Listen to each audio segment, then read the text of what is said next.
Here we are back again. We're not yet finished, and hence the unfinished human, Ash, Sarok. In one of our previous episodes, we talked about it's okay to be okay, right? And how we fear being judged, being labeled when we want to be authentic self, saying, I'm not okay. I'm going through some rough patch in my life, and I'm not okay, right? And in that conversation, you beautifully laid out some of the causes for it, like ego, self-doubt, wanting to acquire more.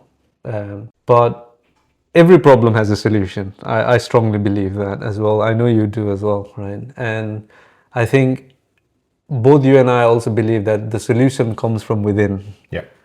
That depth that you have, the soul self that you have. And so let's talk about how do we make amends and how do we become aware of it. Let's talk about being able to forgive, being able to love, and being that compassionate being as well. Yeah. Right? So forgive, love, be compassionate. So maybe let's talk about that. That's quite a large topic, I know. So where do you want to start from? Yeah. Forgiveness, love, compassion. Yeah. Simple topics. Yeah, simple topics. Yeah. And we're the persons who can talk about it. Yes. By the way, we think we've conquered it.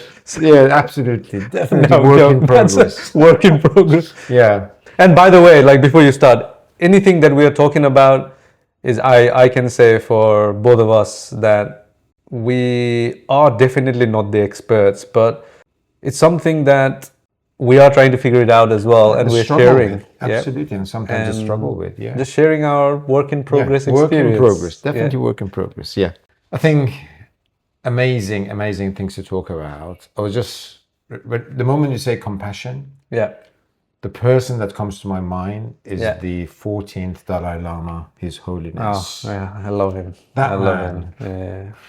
He speaks for hours, and I listen for hours. But if you tell me what did he say, the only thing I remember is warm-heartedness and compassion. He summarizes human life, our existence, our everything, in my view, in my limited knowledge of him, in 2 words: warm-heartedness and compassion. You get these 2 things right, everything else will sort of fall into its place. And I kind of see that. Every time I feel compassion, everything goes in the right direction. Yeah. Every time. Now you say that, and I was introspecting in my head as you're saying, right? Warmth and compassion.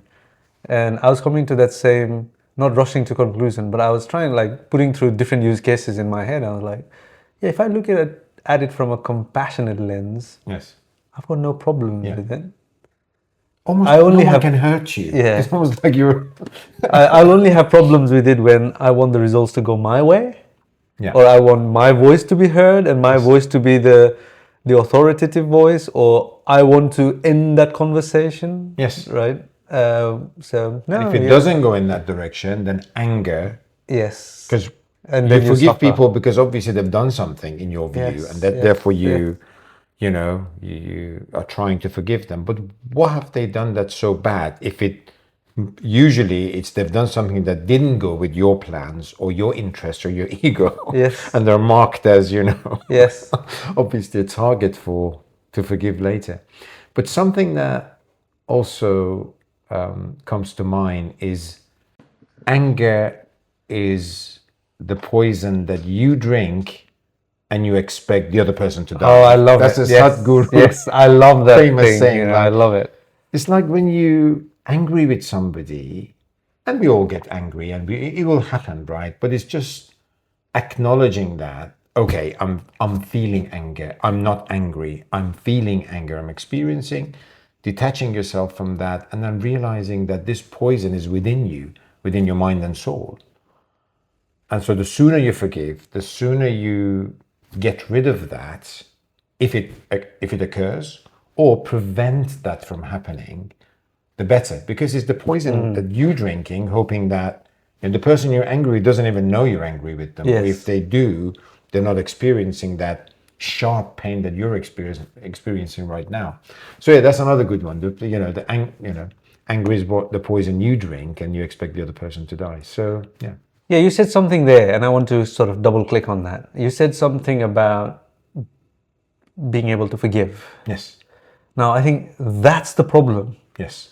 When most of the times in situations, if you've not practiced that, if you've not somebody who is conscious about it, and maybe I'm not trying to generalize things, but do majority of us know how to forgive? What being able to forgive means? Otherwise, it's just nice words, Yeah, right? just words. Yeah. I think it takes courage to be able to forgive, whether you're at fault or not fault. It's not about, yes, it's not my doing or it's his doing. Yeah. But and correct me if I'm wrong, but in my opinion, forgiveness is not tied to the doer. The forgiveness part is tied to the way, like you said earlier, the compassionate lens that you see the world with. Yes. Right? Yeah. So being able to forgive, how do you do that? How do we do that? Yeah. Yeah. I want to hear you here. How do you do that? Yeah. With great difficulty, clearly. Like, pragmatically, if somebody really offended you when you're driving and put your life in danger, if they went for a promotion that you wanted to go for. So there are lots of pragmatic things that will happen in life. And the fact that they've done something wrong is one thing. The fact that you will play that the second arrow, the Buddha's the two second arrows. arrow. Yeah. Pain and what's happened in reality is arrow number one. Arrow number two, though, you'll shoot into your own heart over and over by going over what the person has said and they've done. Yeah. Is obviously the second bit that you should control and say, well, they've done something that you don't like. Let's acknowledge that. But then realize that they're human beings. What was in my head always look at another human being like I would look at myself. Are they stressed? Are they working hard? Are they suffering a relationship problem? Are the kids doing okay in school? And all the things that will push a person to do something that could be offensive, for example. And compassion for me is that realizing that the other person might also be struggling with something, so maybe that's a good place to start. Yeah, so I think for me, the reason we struggle to forgive, and I've been through this myself, right? And I'm a work in progress and the unfinished human, one of the two unfinished humans here, right? And I'm learning as I go as well. Even some of the life lessons that I'm about to share, I learned it by going through it, right? Not by reading a book or anything like that, right? For me, if I have to answer that question, hearing you as well, for me, being able to forgive, I think, we're so programmed from the childhood, when, we learn things at home, in the community, we go to school, we're so programmed to think that forgiveness is about, to others. Yes. You forgive others. Yeah. Always be, forgiving to others. Yeah, that's a good angle. Yeah, I Right. know where you're going. Right, so always, and that's how I saw it. Honestly, that's how I saw it. And that's when, let's say let's say I'm in a meeting, and I'm bringing a point. There are like other directors around the table. I'm sitting there and I'm trying to make a point, and somebody else is, cutting me through or not sort of paying attention or wanting to understand. Bit of disrespect, bit of... It could be anything, right? Yeah. And then I'm walking out of that meeting saying, that was a shitty meeting. Sorry about the language, right? That was, I don't know what happened there. And now I've got pain in me. And at that point in time, my ego will not let that person, who was challenging or was not willing to understand what I had to bring on the table. Yeah. Because I was seeing that, like, why should I forgive him or her? Yeah. Because forgiveness was always about, the way I learned up until a certain point was, It's always forgiving others. Like, no, I don't want to forgive him or her. You know, he was disrespectful, egoistic, and like, in a way, quite acting up as a narcissist and all that, right? It could be anything. Whereas it's your ego that's hurting. It's my ego that is hurting. Maybe the other person also had the ego, right? Who knows? But the point here is about understanding that forgiving, the way I understood forgiving before the enlightenment, let me call it. I'm not enlightened yet. Was forgiving is always about others. Yes. You forgive others. Be forgiving of others. That's what we learned. But what I started learning more and more, going to the depth of the soul inside us, is, forgiving is for me. Yeah. So that I can move on. Yes. Forgiving is for me so that I can be in peace. Forgiving is for me so that I can lead with compassion. Yeah. Whoever I'm responsible for as well. Yeah. So forgiving is for self. Yes. And in that process, yes, you're also forgiving of others. Yes. Right? Maybe he had a bad day. But I you know. get rid of that toxicity, that anger Correct. that's in you, for you, Correct. not for the other person. Yeah, and directly. Since I've started seeing that, and now and then, I'm a human, right? Now and then, I still fall trapped to that, and I have to reel it back in, saying, no, hang on a minute, forgive it for yourself, right? Yes. And in some of our conversations, even we've had to remind ourselves, saying, like, don't carry that poison with you. That's forgive, right. Yeah. right? Yeah. See, I think as I've understood that, I consciously, even when I fall into that pothole of, hang on a minute, why should I forgive, right? I try and reel it back, saying, no, I need to forgive. Yeah. Because I need to move on from this. I need to let go so that I can create space for something more. Yes. Because if I don't forgive, then I'm occupying a part of my soul, my brain, my heart. I need to let it go so that I can create space for some more, creativity, love, compassion, whatever you want to call it. That, you remind me of a beautiful point, which is so similar to your point, but distinct. What you talked about there is forgiving the other person for you. Yes. I think the next thing you need to talk about as well, because you're good at it, is forgiving yourself when you've done something bad. So a bit of self-compassion. Yes. If you're the person who's interrupted and offended somebody, and now you're feeling guilty, that's similar concept, but now the forgiveness is towards yourself to say, all right, how do I correct it? And ask for forgiveness, but also get rid of this feeling that's just eating me up, and then the guilt for hours and hours of, Absolutely. And I think it aligns with what you said earlier about anger is the poison that you drink expecting someone else to suffer. Or, even if you, so that understanding of forgiving is for me and for everybody around me as well, right? You are forgiving with that full awareness. Yes. I am in this process as well, right? And this is not about hierarchy. This is not about, like your ego is bigger than mine, or my title is bigger than yours. Why should I be forgiving and all that? So to your point, yes, even when I've made mistake, it is important that you go and conjure up that courage, right? To ask for forgiveness. In that process, forgive yourself as well. That's also important. If you don't ask for forgiveness, it's like you've got that anger in you now, in your soul, in your heart. Yes. Right? And that's where I think your ego will just continue to grow. Absolutely. This person, Sorok did not try to even understand me, but maybe I did not try and understand where Sorok was coming from as well. Absolutely. Right? Yeah. Or maybe in that process, at one point in that conversation, I became very aggressive towards Sorok. Yes. And 2 hours later, I've realized that. Yeah. I'll forgive you. Yeah. Now my ego is playing out. 2 hours later, you realize that, no, I was actually quite harsh with Sorok. Yes. Maybe I was too rude, Maybe I came across too aggressive. Yeah. And then you suffer for hours of guilt. And I suffer.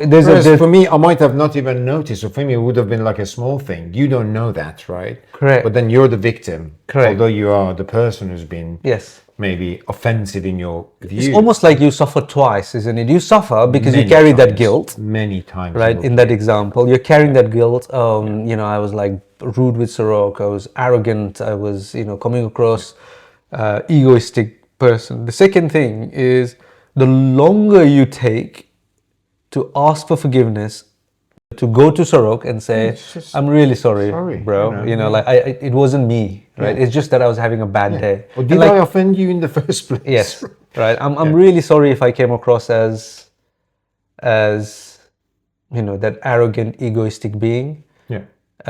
And you may not have taken it that way. You may have taken like he's just having a bad day. He's not natural self, right? Absolutely. But at least taking that step, you've just released yourself from that weight, which creates more space again for you for more like creative conversation now on that very point or something else, or you've just prevented your ego from being fueled up as well. Is how I understand. Taking that step and saying, I'm really sorry, bro. 100%. That day I was not myself. I shouldn't have said the way I said it. I should have probably tried to understand you a little bit better, but I didn't. And maybe my ego played up. Yes. Right. Maybe I thought that you're trying to take over. Drained. Yeah. I was stressed. I was, everybody goes through these things. We're all human beings. So compassion, I think, means a bit of that, understanding what others are going through, understanding what you're going through, and getting rid of that toxicity and poison as soon as possible. Yes. Which is easier said than that pivots to compassion, right? Yes. So forgiveness, to be able to forgive yourself, to be able to ask for forgiveness, to be able to forgive others, you need to be a compassionate being. Yes. Right. But then I think this is quite a broad, we won't be able to do in this one episode, but compassion. I'm going to ask a question. Is being compassionate to yourself a selfish thing?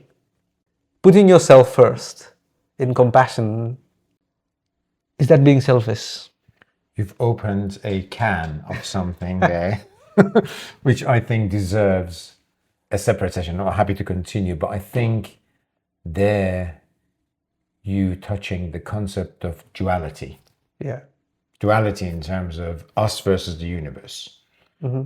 Your favorite, allegedly Rumi topic of we are a drop or are we the ocean? Once we join the ocean, can the drop say I'm a drop, or is the drop an ocean and ocean is a drop? Yeah. So I think from that perspective, what's the difference? I'm just another soul, another mind.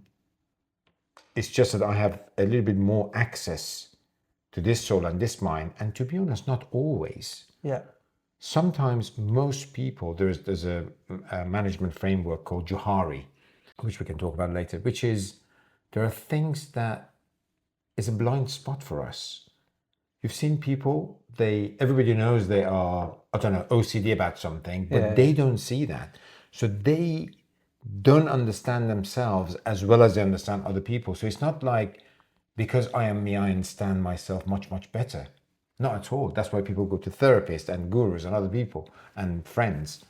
So for me, and Rumi has strong views on this one, I have to say. Where is this border between my mind and my soul and your mind and your soul? Where is that artificial border that says, I'm compassionate to you, but not to me? Or if I'm compassionate on myself, that's selfish. Yes. But taking equal measures of saying there's a human being here, I'll be as compassionate to this human being over there, physically a little bit separate, but where is this border? Where is this artificial wall that we draw around ourselves? Yeah. So, we can talk a lot about that one. I think it's a different episode, but I think people still, again, have that misinterpretation of being compassionate to yourself. It's like we grew up in that way, again, you always give to others first. You always give to others first, right? But being able to give, being able to provide, and this is all going to open another can of worms, I can tell. Being able to give, being able to provide, I think we've been mistaught. And I'm not trying to offend any of my, teachers along the journey. Yeah. Not just teachers at school, but people you meet along the way in your personal and professional life. But being able to let me put it in this way. I heard this, and then I want, and I'll use that. I'll use that metaphor, that story. If you're holding a cup of coffee, I think it's one of the monk stories. If you're holding a cup of coffee, and let's say if I'm holding a cup of coffee and you dash into me and the coffee spills, what do you think spilled out? Let's say I'm holding a cup of coffee. I bump into you. You bump into me. Yeah. What do you think spilled out? Hot coffee, I guess. Coffee spilled out. Coffee spilled out, yeah. Because it was coffee in the cup that I was holding. Yes. Right. Same way in life.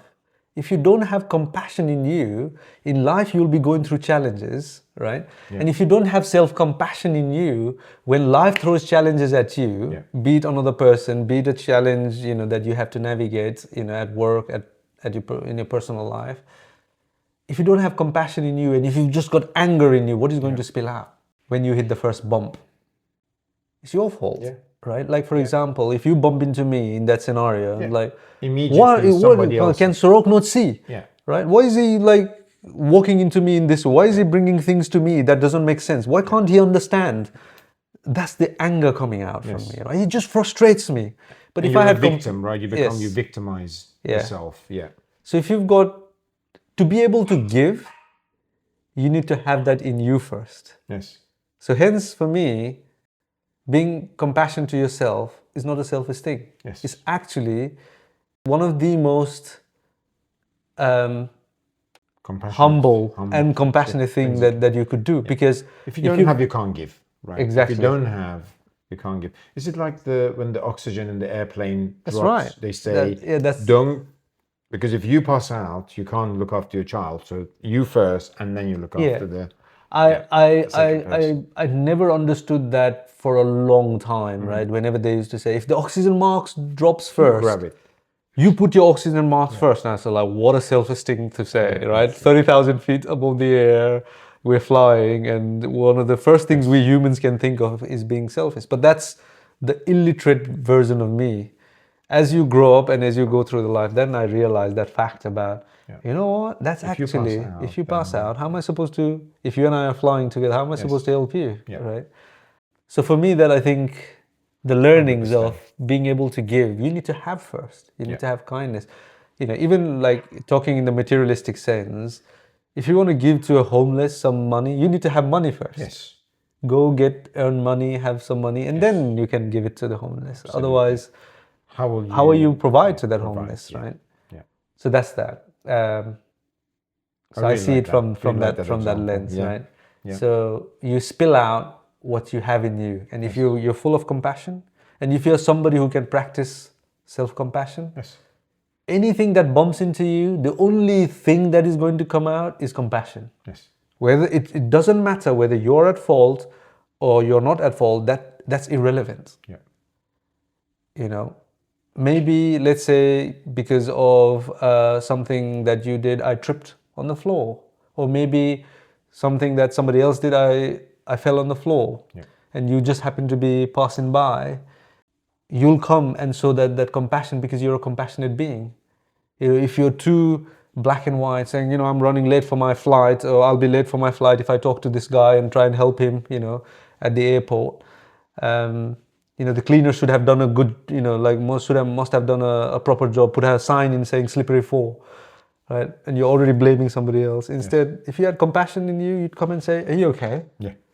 Right? Let me help you. Where are you going? Absolutely. Are you okay? Are you hurt somebody? Do you need me to call the first aid? Etc. Yeah. That's how I see compassion 100%. As. So 100%. Being self-compassion in that way for me is not a selfish thing. At least not at all. 100%, not at all. It's essential. Yeah. And then comes love. Yeah. No. Not a small not a small topic again, and maybe we'll briefly talk about it and we'll park it there so that we pick it up in next episode. Yeah. What is love? This one's big. I'll start with Rumi, because Rumi knows only one thing, and that's love. Love, yeah. So, in all of his work, if I had to categorize what he's done, he's got two pieces of work. Yeah. One is love sonnets, 35,000 verses of love sonnets, Yeah. only about love. Yeah.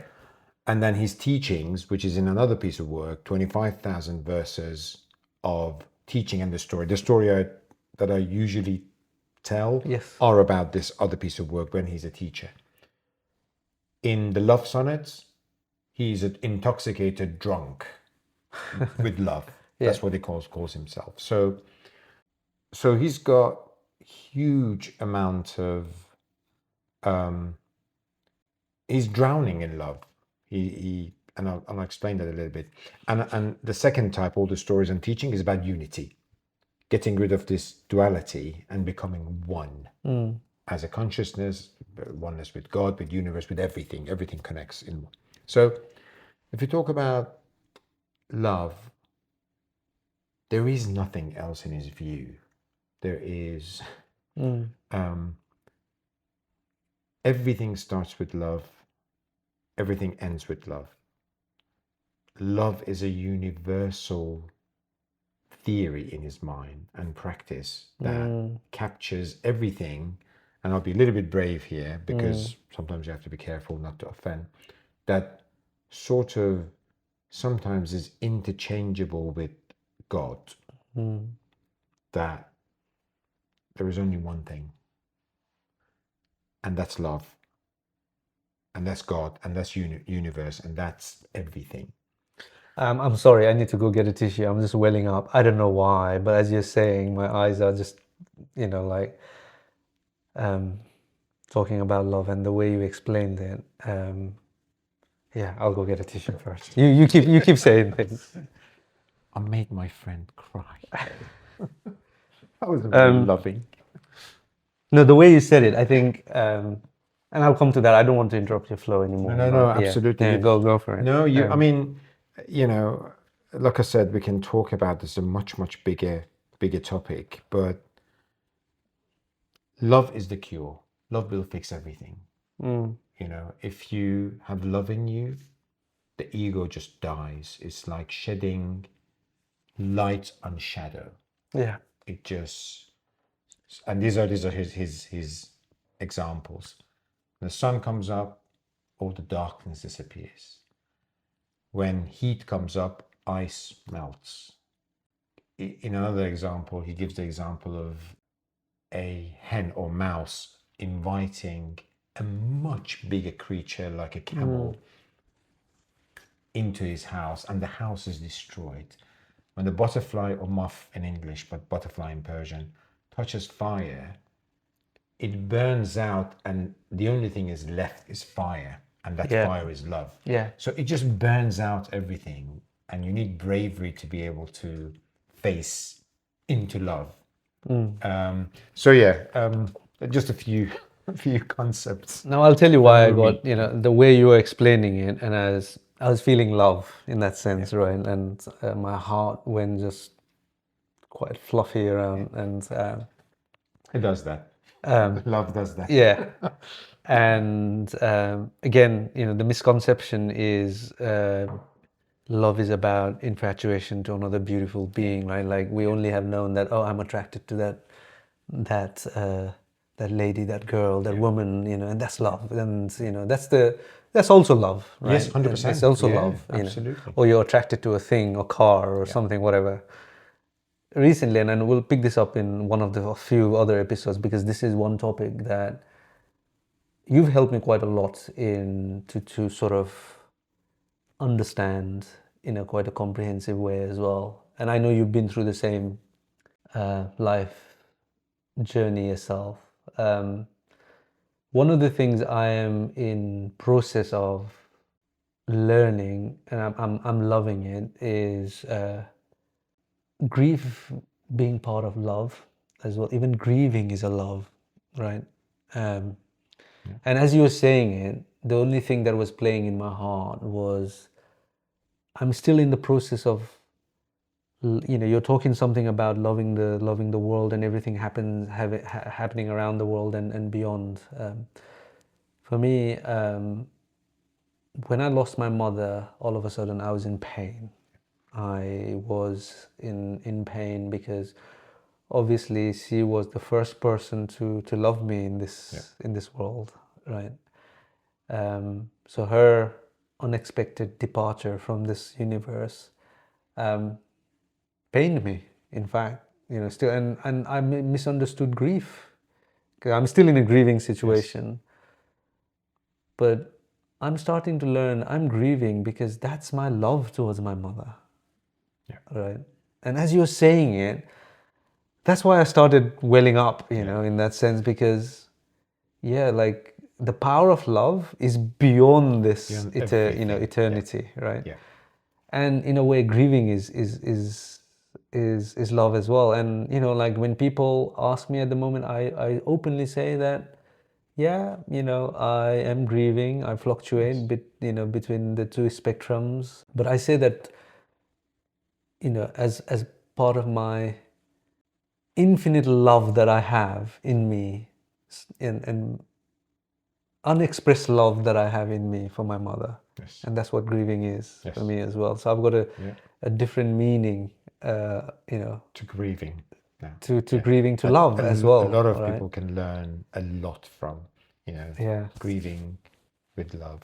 Because there was also a stigma around it, and then I was holding myself victim to it as well, in that sense. Like, how can you be grieving for so long, or trying to put like, time heals. I was like, and I was trying to like, why am I not healed yet? Why am I still grieving, right? But I'm coming to that realization: it's love. You'll never heal. Right? And embrace that grieving. Embrace that grief, right? Because you're grieving because you had infinite love towards your mother, right? And when you're saying it, I just connected to that. The infinity of the power of love, and would love to pick up on that. Yes.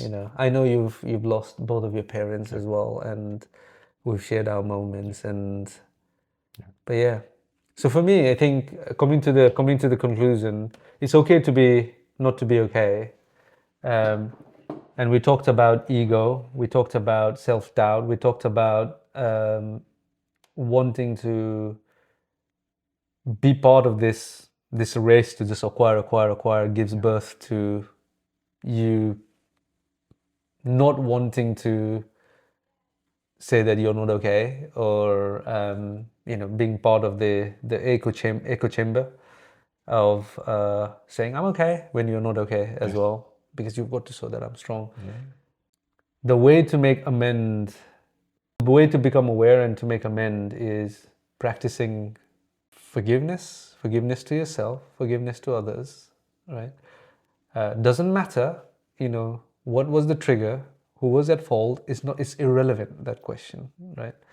Same thing with compassion, because forgiveness is fueled by compassion, and you need to have self-compassion first, so that you can spill that compassion towards everybody. Others, and compassion is fueled by infinite love that you have for who you are, the role you play in your family, in this universe, in this world, and seeing everybody as someone that I need to express love towards, right? Irrespective of ethnicity, race, religion, whatever, right? It doesn't matter. I think those are the things that the materialistic world wants you to be part of, to show your belonging. But the only belonging is you are that warm and you are that compassionate human being. And as long as you embrace that, you'll feel okay to say, I'm not okay, right? What do you think? 100% beautifully summarized, honestly. And you haven't touched your tea, so I think we need to end with tea. We're having green tea, by the way, not tequila. So too early for that. No, thank you. Thanks all.